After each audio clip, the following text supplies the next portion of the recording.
Queridos, nesta manhã, eu quero pensar com os irmãos sobre um tema, o que o crente deve proporcionar às outras pessoas. E eu quero usar um texto que está no livro de João, abra comigo a sua Bíblia, no Evangelho de Jesus Cristo, segundo o relato de João, no capítulo 1, vamos ler assim, a partir do versículo 35, sobre esta temática, o bem que o crente pode proporcionar às outras pessoas. Eu falava nessa manhã aos irmãos que, não eu particularmente, mas foi uma colocação provocada pela nossa irmã Názila, que as pessoas que não estão aqui, elas têm uma expectativa de ver Jesus na nossa vida. As pessoas que não congregam aqui, Dona Lica, elas têm uma expectativa em ver nos nossos atos traços de Jesus. Isso é uma responsabilidade. Então vamos olhar o texto, por favor. João capítulo 1, versículo 35, vai dizer assim: no dia seguinte, João estava novamente com 2 de seus discípulos.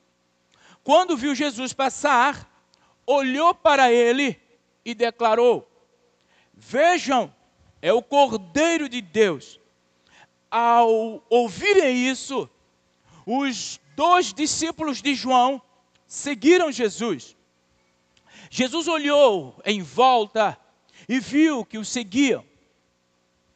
O que vocês querem? Perguntou.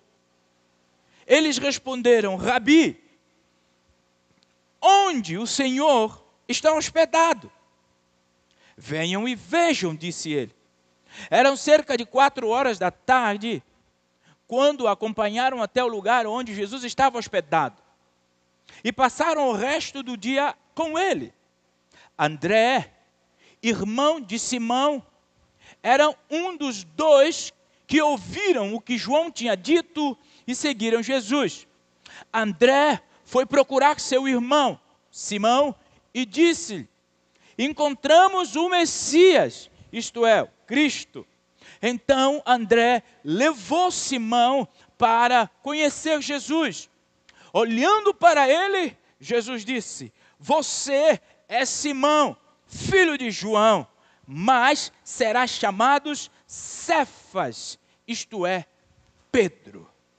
Cefas é aramaico e Pedro é grego, mas é a mesma pessoa. Que maravilha, irmãos, olhar para esse texto e pensar, à luz deste tema que eu trouxe para a nossa meditação nessa manhã, o bem que um cristão pode fazer na vida do outro. Quando eu digo pode fazer o bem, eu não estou excluindo que também pode fazer o mal. Mas nós, quando paramos e olharmos para o Evangelho de João, nós encontrarmos João Batista, que não é o escritor do Evangelho, só para que fique claro. Nós encontramos João Batista desempenhando um papel crucial para a saúde da igreja e para o anúncio da vinda do Messias. João Batista identifica Jesus como o Cordeiro de Deus, no versículo 36. Essa é a identificação que João faz a Jesus. E isso é profundo, porque revela a missão de Jesus, a missão redentora, apontando igualmente para a forma com que Jesus haveria de ser entregue. Porque João, o Batista, era conhecedor das leis, tanto sacrificiais quanto do culto do antigo Israel. Tem hora que dá um branco. Como todo mundo faz, eu vou colocar a culpa em quem, Rebeca? Covid. Covid, a gente faz assim, é o Covid. Depois de Covid a gente fica meio... Irmãos, percebe algo bastante importante? João Batista está numa expectativa messiânica maravilhosa. Eu acredito que quando ele faz essa identificação de Jesus, enquanto Cordeiro de Deus, ele está a pensar na profecia do Miqueias, no capítulo 5, no versículo 2. Porque Miqueias também já houvera profetizado sobre o nascimento de Jesus. Então, os judeus estavam esperançosos. E alguns dos primeiros de João, como aqui no versículo 37 diz, eles são despertados por este anúncio que João faz. Irmãos, percebe que João, ele está diante dos seus discípulos, identificando ao Senhor, e os seus discípulos fazem uma escolha. Percebe aqui que a escolha dos discípulos de deixarem João e seguirem Jesus não foi arbitrária, mas é isso que acontece quando Jesus, ele, com a sua graça, como falou aqui Delmira, apesar dos pesares da vida dela, mas a graça de Jesus, de alguma forma, traz. Quando a graça do Senhor nos abraça, nos constrange, nós não temos outra forma senão nos render aos seus pés. Nós não temos outra forma senão caminhar com o nosso Senhor. Então, como André, Simão, tantos outros tiveram a sua vida transformada verdadeiramente depois desse encontro com Jesus. E esse chamado é universal. Não era só para os judeus, nos alcança também aqui, povos de outras falas, de outras culturas. Irmãos, nós precisamos viver a nossa fé com Cristo de forma muito intencional. Porque Jesus, ele nos chama com um propósito. E ele diz isso com muita clareza. Em Mateus capítulo 4, versículo 14, isso, ou versículo 19. Coloque bem grande aqui, Rebeca Nolasco, para nós entendermos por que Jesus nos chama. Jesus diz o quê, irmãos? Rebeca Nolasco, siga-me e farei de vocês pescadores de homens. Percebe que não é siga-me e fica confortável aonde você está. Percebe que não é siga-me e não faça nada. É siga-me, eu farei de vocês pescadores de homem. Dito de outra forma, meu irmão, ser pescador de homem não é uma graça ou uma promessa exclusiva para líderes religiosos. Fazer pescador de homem ou discípulo é dirigido a todos quanto ouviram o chamado do Senhor e decide aceitar. Decide responder a Alta Tamandaré. Por isso mesmo, nós precisamos lembrar que como Jesus chamou os primeiros discípulos, Ele continua nos chamando. Mas o chamado de Jesus para nós continua sendo para fazer de nós pescadores do homem. Percebe que Jesus não quer criar uma cultura religiosa, até porque isso os fariseus já faziam, já tinham. Jesus, ele propõe uma transformação. Jesus propõe uma inversão de prioridade, uma transformação da mente. Jesus propõe que a nossa vida seja uma vida que impacta aonde nós estivermos. Porque a proposta, meu irmão, não é nos salvar e nos tirar de tensão, não é nos tirar de aflição, não é nos tirar de nada disso. Salvar é nos fazer pescadores de homens. Porque aflição você vai ter. E se quiser vir para Jesus para acabar com a aflição, está no caminho errado.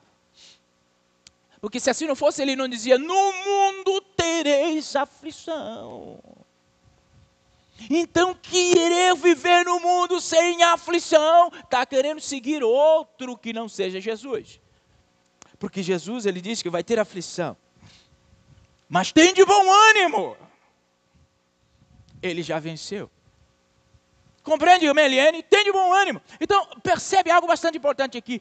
Esse versículo que eu acabei de ler, esse contexto, ele deveria ser o nosso texto mais especial. O crente deveria desejar olhar para João capítulo 1, 35 a 42, animado, desejoso. Por quê? Porque é um texto que não só fala do início da igreja primitiva, mas é um texto que estabelece para nós qual é a nossa missão enquanto igreja. Enquanto chamados do Senhor, o que nós vamos fazer? Nós precisamos atender o testemunho e testemunhar do encontro transformador de Cristo com as nossas vidas. Você sabe que por vezes nós vivemos algo tão grande com o Senhor, tão transformador, mas nós limitamos a ficar conosco. Ou no mais, vir aqui, como veio Delmira, e falar o que Jesus fez. Mas só que por vezes tem situações, transformações poderosas que acontecem com a nossa vida, que tem pessoa lá fora que precisa ouvir também. E tem muita coisa que não faz sentido para nós. Por quê? Porque nós não passamos por isso. Mas tem pessoas que estão passando por aquilo que nós já passamos e precisa desse testemunho. E João não cala a boca. Ele continua dizendo e apontando. É Cordeiro de Deus. Nós não podemos, irmãos, nos calar diante daquilo que Deus está fazendo.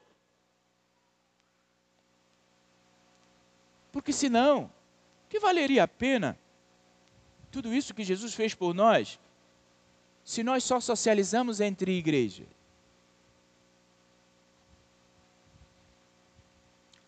É qualquer coisa de... Então vamos pensar nestes versículos aqui. Rapidamente, eu quero pensar nesses versículos, como nós podemos produzir o bem. Primeiro, o que nós vemos aqui é que o bem produzido quando testemunhamos acerca da graça de Cristo precisa ser constante, continuamente. Nós não podemos produzir o bem a despeito da circunstância que nós estamos passando. Parece, irmãos, haver ou não haver com clareza aqui que o primeiro discurso de João com seus discípulos teve relevância. Porque o texto começou dizendo que no dia seguinte. Só que se nós formos parar e olhar o texto do 29 até o 34, eu estou no capítulo 1, você olha para a sua Bíblia e vai me seguindo na sua Bíblia. Quando você olha do versículo 29 até o 34, João já tinha falado isso aos seus discípulos. E nenhum deles se manifestou em seguir Jesus. Você percebe? Nós não recebemos informação se alguém tinha ouvido, eis o Cordeiro de Deus. Nós não temos informação se alguém se converteu nessa primeira abordagem. Mas o que nós sabemos é que no dia seguinte, João volta a repetir a mesma coisa. Isso quer falar muito para nós, irmãos. A nossa mensagem não muda.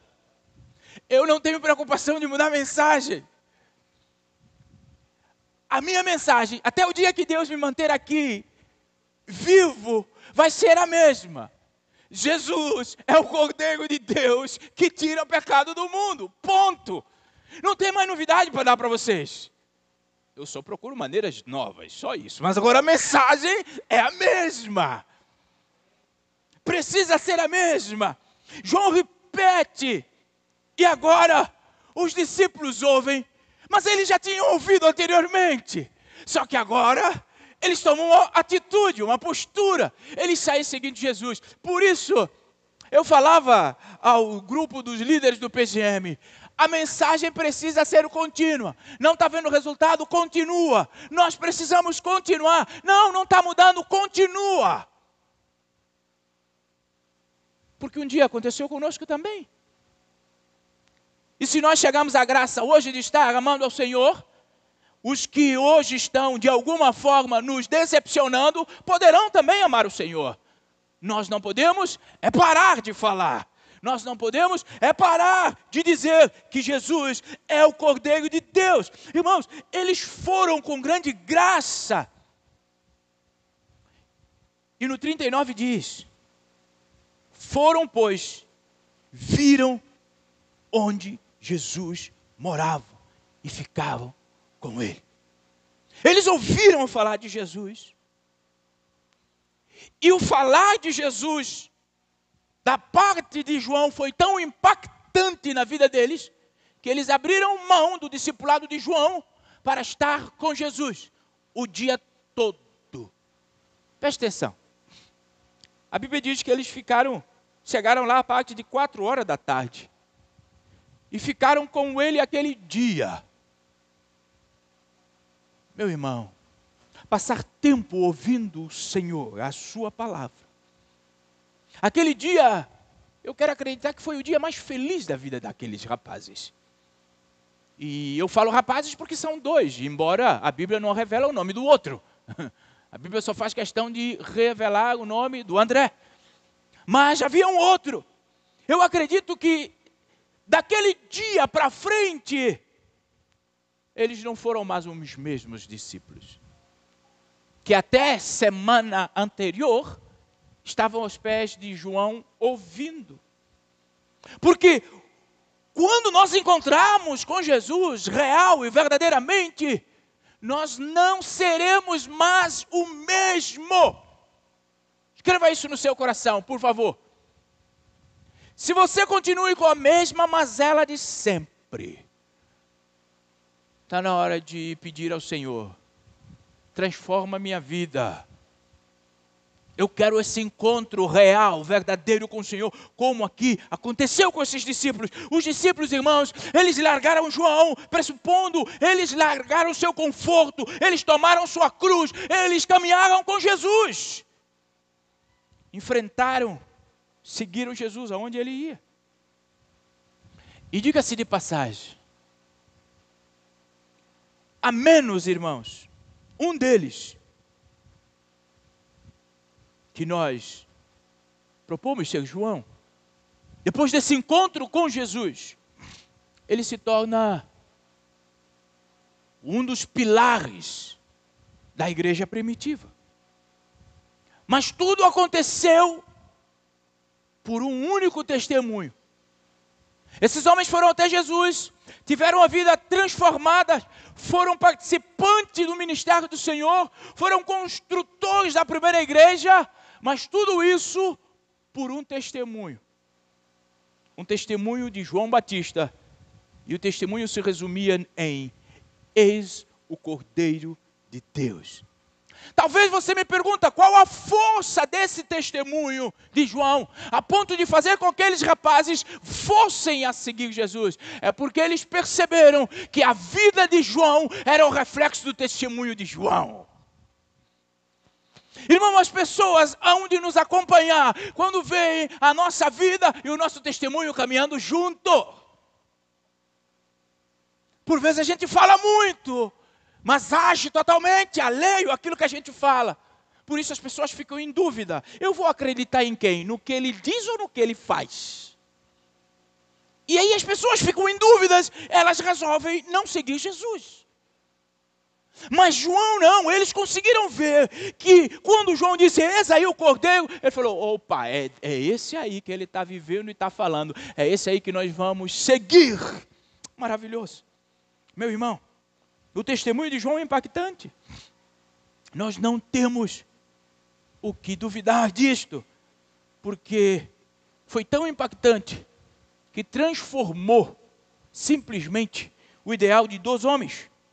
Percebe aqui no 38, isso é fantástico. Aqueles rapazes, eles, depois de ouvirem o testemunho e filtrarem a vida de João e testemunho, eles resolvem seguir Jesus. Agora, diga-se de passagem, olha só o que diz no 38. Quando Jesus observa eles, Jesus diz assim: o que vocês estão procurando? Esse trocadilho é perfeito. É lógico que não é uma retórica. Jesus, ele está nos convidando a refletir. Quando esses rapazes, ele percebe que estão seguindo, ele diz: o que vocês estão procurando?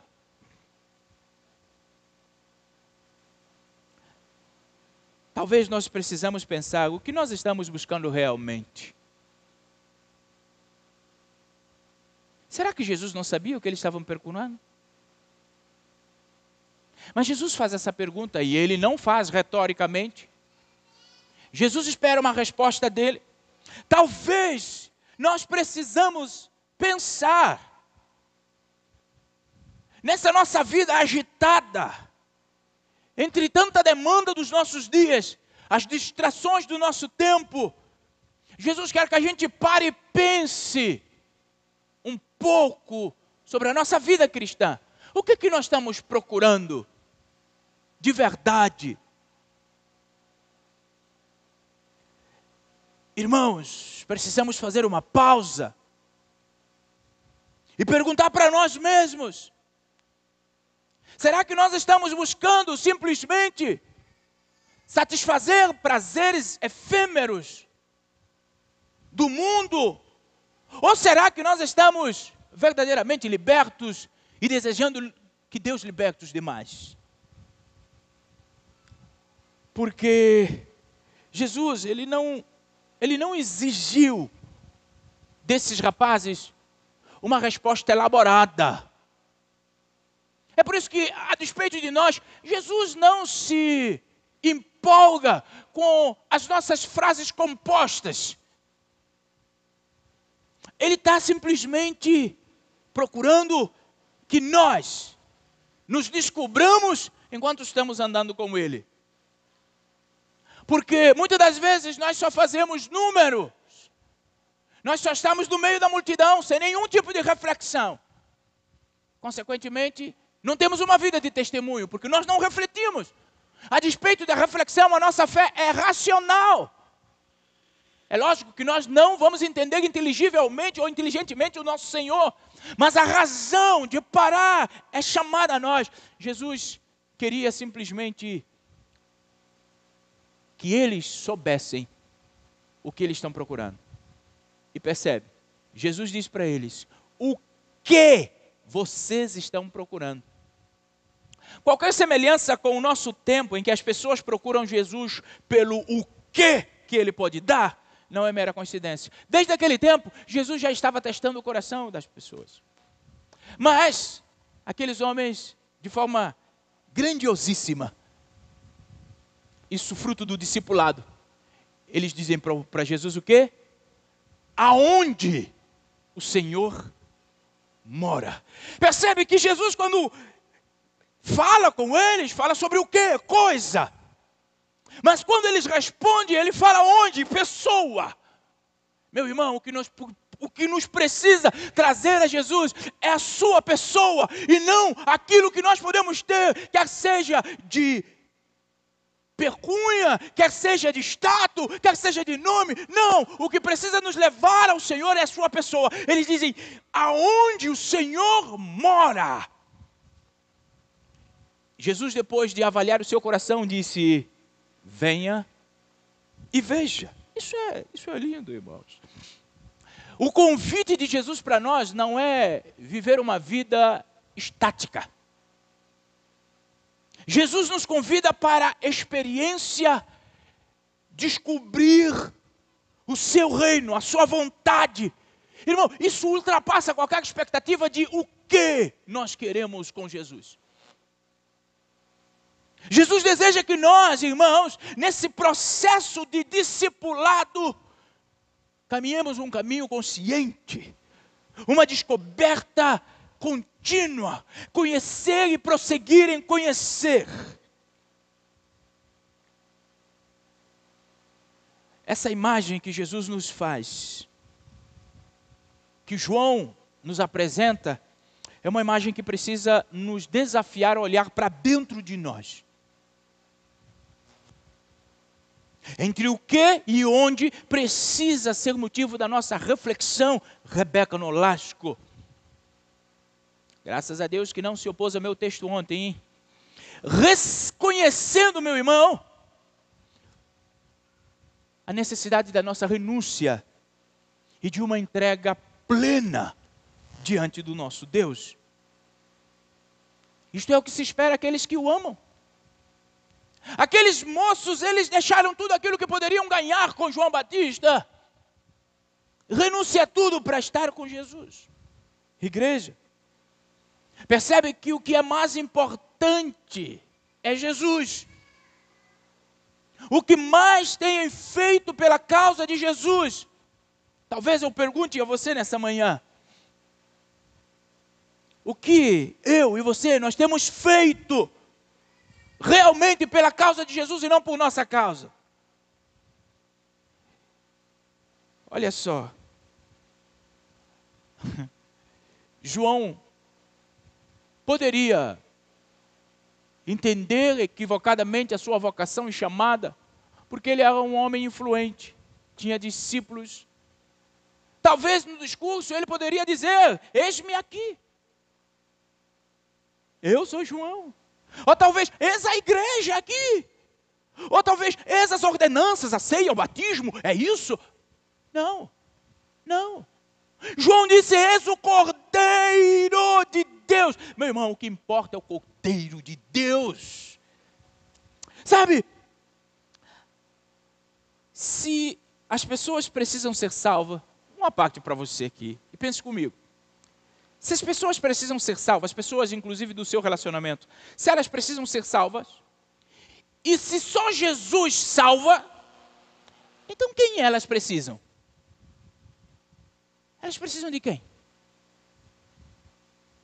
Se elas precisam ser salvas, e se só Jesus salva, qual é a finalidade, a necessidade das pessoas? De Jesus. E qual é a nossa responsabilidade? És o Cordeiro de Deus. Testemunhar, apontar para Jesus. Só Jesus, irmãos. Existe, infelizmente, algo que as pessoas insistem em esquecer. Mas nós não devemos esquecer jamais. A necessidade de apontar para Jesus, apesar das circunstâncias que nos elevam. Escreva no seu coração. Cristo deve ser apresentado, somente Cristo, continuamente, como o Cordeiro de Deus que tira o pecado do mundo. E jamais ele falha em suas promessas. O mundo precisa do Cordeiro de Deus. E o bem que nós fazemos a este mundo é apontar o Cordeiro de Deus. Por vezes nós queremos fazer tanto por este mundo, irmãos. A gente briga, a gente bota as coisas no Facebook, na internet, a gente fala, a gente sai, a gente esperneia. Porque nós desejamos ver as coisas diferentes. Concordo com você. Só não concordo pelo meio com que, por vezes, os cristãos fazem isso. O meio que o cristão precisa usar para que o mundo seja constrangido na sua prática é apontar o Cordeiro de Deus que tira o pecado do mundo como a solução para o mundo. Irmãos, não foi na primeira, mas na segunda vez que os discípulos seguiram Jesus depois de ouvir o testemunho de João. Então, se você tem testemunhado e as pessoas não estão ouvindo, continue. Um dia vão ouvir. A despeito de um dia vão ouvir, eu não estou excluindo aqueles que deliberadamente vão perecer. Mas ainda nós vemos aqui algo bastante importante nesse texto, que está do 41 a 42. O bem que o crente pode proporcionar ao outro, ao lhes falar a respeito de Jesus. Olha só, 41 vai dizer: o André foi procurar seu irmão Simão e disse: encontramos o Messias. Então André voltou com Simão para conhecer Jesus. Olhando para ele, Jesus disse: você é Simão, filho de João, mas será chamado de Pedro.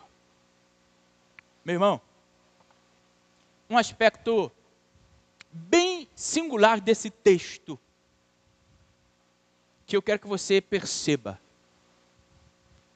é a postura e a atitude de um discípulo após encontrar com Jesus. Vocês perceberam que eu li? André encontra com Jesus e não guarda a experiência para si.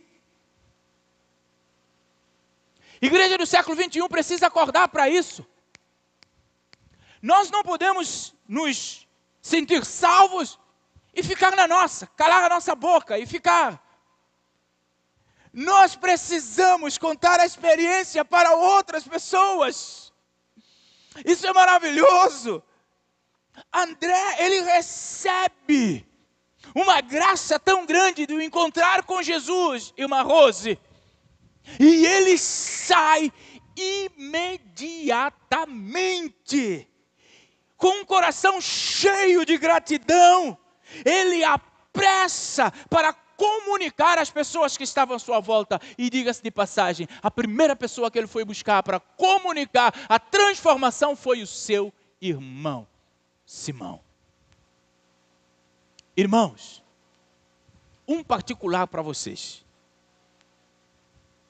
Escreva isso no seu coração. Todos nós conhecemos Pedro, Dona Lica. Todos nós, por vezes dizemos que nós somos como Pedro. Só que tem um segredo. Sirleia. Pedro só foi Pedro porque teve um André. Escreva isso no seu coração. A minha pergunta é: quantos Simões, e eu coloco no plural, nem sei se pode, mas aí é o que eu estou falando mesmo também. Quantos aqui nessa cidade existe Simão espalhado por aqui, aguardando um André, que depois de uma experiência com Deus, vai até ele dizer: nós achamos o Messias. Bom, algumas conclusões básicas. Se ele achou o Messias, é porque ele estava procurando o Messias. Quem você está procurando? Está procurando o Messias? Já encontrou? Faça como André, vai atrás de Pedro. Vai atrás de Simão. Mas uma conclusão lógica, básica também. Quando ele chega a Simão, ele diz assim: nós encontramos o Messias. O que pressupõe que Simão também estava procurando, só por outros caminhos. Então talvez nesse pressuposto, nós precisamos considerar: estamos entre Simão ou Pedro quanto à busca do Messias. Porque o André estava buscando pelo caminho correto. Pedro talvez pelas suas próprias conveniências, mas eles tiveram os dois uma grande transformação.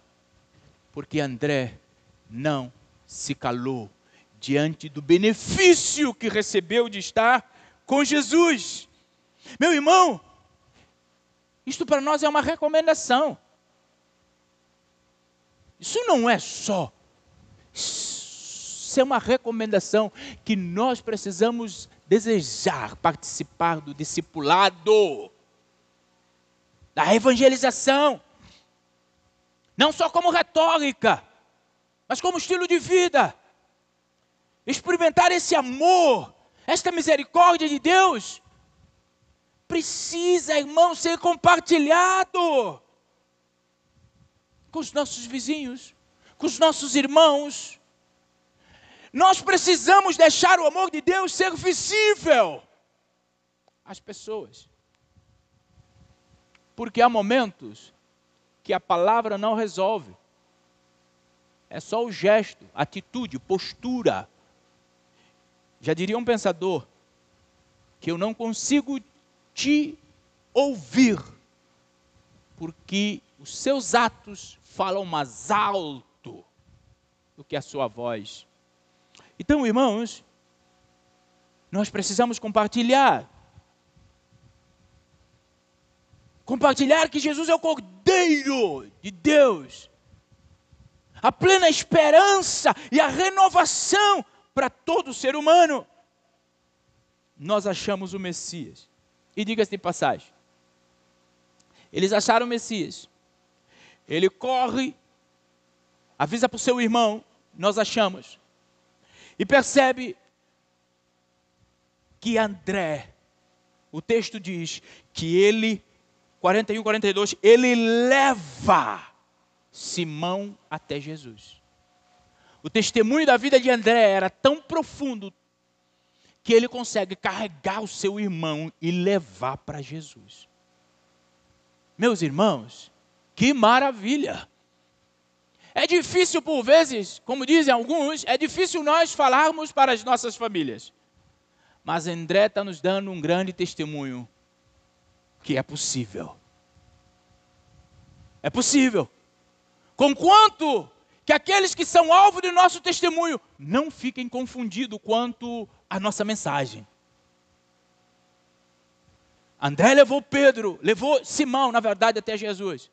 Mas diga-se passagem, Jesus já sabia quem era Simão antes de André sair para discipular, para evangelismo. Sabe o quê? Olha o final do texto, 42 aí. O que é que Jesus diz? Logo que Simão vem. Olha só, Rebeca. Por que não falou que o texto está aqui, Rebeca? Essa Rebeca. Olha só, irmãos. Jesus olhando, disse. Percebe que até então Jesus não estabeleceu um único diálogo, discurso com Pedro. O discurso de Jesus era com André. André traz Pedro. E Jesus diz para ele: você é Simão, filho de João. Se fosse eu, saía. Meu Deus do céu, como tu sabe dessas coisas. Mas ele faz.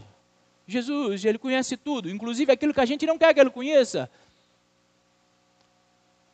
Aquilo que no nosso coração palpita, na nossa mente, nos nossos atos escondidos de luz apagada, Jesus vê. E ele diz aqui para ele: ei, você é Simão, mas agora você vai ser Cefas.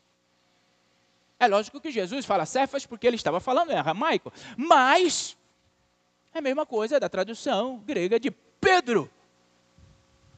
Você é uma pequena rochinha, fragmento de rocha, você é aquele que foi achado. Irmãos, agora pense comigo, o que aconteceria se André, depois de encontro com Jesus, depois de transformação com Jesus, não chegasse a Pedro? Pense comigo agora. Isso é um exercício para a sua mente. O que aconteceria? O que seria de Pedro se o André, depois de transformado, não fosse atrás dele? Diga-se de passagem, André foi atrás de Pedro. André saiu do seu conforto, discipulado de Jesus, e ele coloca pé na estrada e vai atrás de Pedro. O que aconteceria se ele não fizesse isso? Se ele ficasse reservado tudo para ele, só para mim, estou aprendendo muito. O que aconteceria? Você já pensou, meu irmão? É bem provável que Pedro seria simplesmente mais um pescador lá na Galileia, e nada mais. Porque isso era a realidade dele, pescador. Estava lá pescando na Galileia. Mas o fato de André sair, partir, não, eu tenho um irmão, ele está pescando, nós vamos lá. Ele foi à realidade do irmão e trouxe o irmão para Jesus. Maravilha! E nós conhecemos o Pedro que nós conhecemos só por causa do André. Meu irmão, eu não tenho dúvida que aqui nessa cidade tem tanto Pedro, tanto Simão, que depois do encontro com você, enquanto André, eles vão ser um Pedro que talvez nem mesmo você ainda pensou nisso. Precisamos sair do nosso conforto. Nós precisamos ir. Pedro se tornou um grande apóstolo do Senhor, uma coluna da igreja primitiva, mas por causa do André. Você é um André. Todos os dias estão ouvindo aqui a palavra de Deus. O que você vai fazer com ela? Eu quero terminar dizendo que como seria uma bênção para esta igreja se todos nós fôssemos André, entendêssemos a missão do André, saíssemos a estas ruas atrás dos Pedros. Seria uma grande bênção para a alma perdida nesta cidade. Se eu e você, convertidos ao Senhor, falássemos sem titubear, falássemos sem colocar dúvida que Jesus é o Cordeiro de Deus. Irmãos, as pessoas têm expectativa a nosso respeito. Seus colegas de trabalho, que sabem que você é crente, eles têm uma expectativa a vosso respeito. Você tem frustrado essa expectativa deles? Com a sua forma de falar, com a sua forma de ser, com a sua forma de lidar com eles? Ou as pessoas no final de uma convivência com você ainda diz que é crente. Nós estamos perdendo a oportunidade de sermos André para esta cidade, para a nossa família. Quão bênção seria se todos nós entendêssemos a necessidade de ser André nestes dias de hoje. Quantos dos que agora vivem ou morrem na sua incredulidade seria resgatado se eu e você entendesse o papel de André na nossa chamada? O nosso testemunho e o nosso trabalho é só irmãos. É proclamar que Jesus é o Cordeiro de Deus. Ele é que vai convencer e curar e restaurar e salvar. Que eu e você possamos neste dia pensar sobre isto.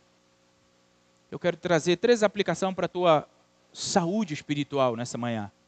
Primeiro, atenda ao chamado de compartilhar. André atendeu o chamado e ele sai compartilhar. De que maneira Jesus tem te chamado e você não tem ouvido? Ou não tem obedecido? Seja para abandonar um velho hábito, seja para abraçar uma vida com propósito, atenda ao chamado de Jesus. Segundo, compartilhe a esperança. André compartilhou seu encontro com Messias. O meu desafio para você é buscar a oportunidade de levar aos outros a sua experiência. Seja um testemunho vivo do amor de Deus. Terceira aplicação para você. Cultive a sua nova identidade. Irmãos, abrace a transformação que Jesus deseja fazer e operar em você. Todos os discípulos, eles tinham uma vida antes de Jesus. Mas todos os discípulos abandonaram a sua vida e abraçaram a transformação que Jesus proporcionou a todos eles. Por isso, deixe para trás os seus hábitos penosos, o seu peso do passado. Siga adiante, caminhando para uma vida plena e se renova em Jesus Cristo. Abra mão para que Jesus reina em você, na sua casa, na sua família. O meu desejo é que você faça bem às pessoas à sua volta. E o único bem que você pode fazer às pessoas à sua volta é dizê-las: eis o Cordeiro de Deus.